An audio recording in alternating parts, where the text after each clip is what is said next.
یہ کہانی ہے ایک ایسے بادشاہ کی جو غریبوں پر اتنا ظلم کرتا تھا کہ ان کی بددعا تک محل کی دیواروں سے ٹکرا کر لوٹ آتی تھی۔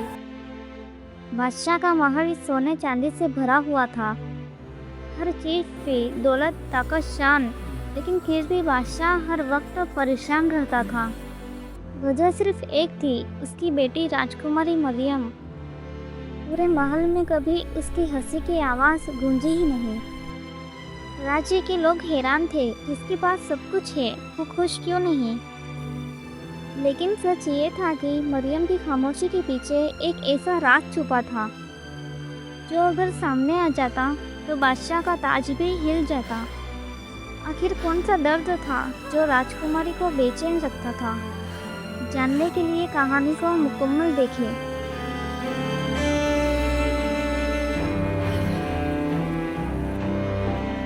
ایک دور راجیہ میں ایک بادشاہ رہتا تھا۔ بادشاہ اپنی طاقت کے نشے میں چور تھا۔ اس کے حکم کے بنا کسی کو سانس لینے کی بھی اجازت نہیں تھی۔ غریبوں پر بھاری بوجھ اور بے گناہوں کی قید اور سچ بولنے والوں پر ظلم، یہ سب اس کے ریاست کے قانون تھے۔ اسی بادشاہ کی بیٹی تھی راجکماری مریم۔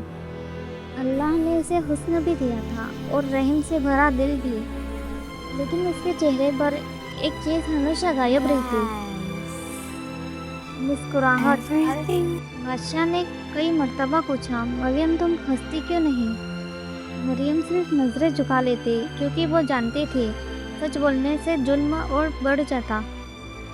مریم سب دیکھتی تھی، قید خانے سے اٹھتی چیخیں، ماؤں کی سستیاں اور یتیموں کے آنسو، اور ظلم اس کے دل پر بوجھ بن جاتا۔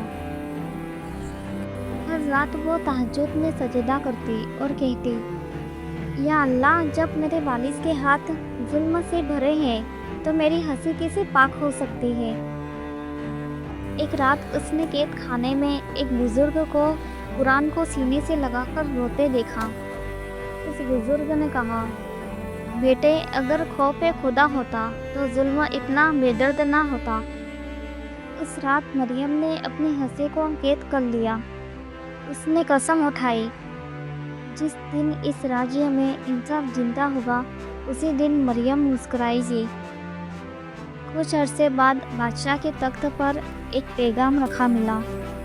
اس پر لکھا تھا، ابا جان، آپ مجھے تاج دے سکتے ہیں، لیکن وہ ہنسی نہیں جو کسی مظلوم کی آنسوؤں پر کھڑی ہو۔ مریم خاموش ہے کیونکہ آپ کا ظلم بولتا ہے۔ پیغام پڑھتے ہی بادشاہ کے ہاتھ کانپ گئے۔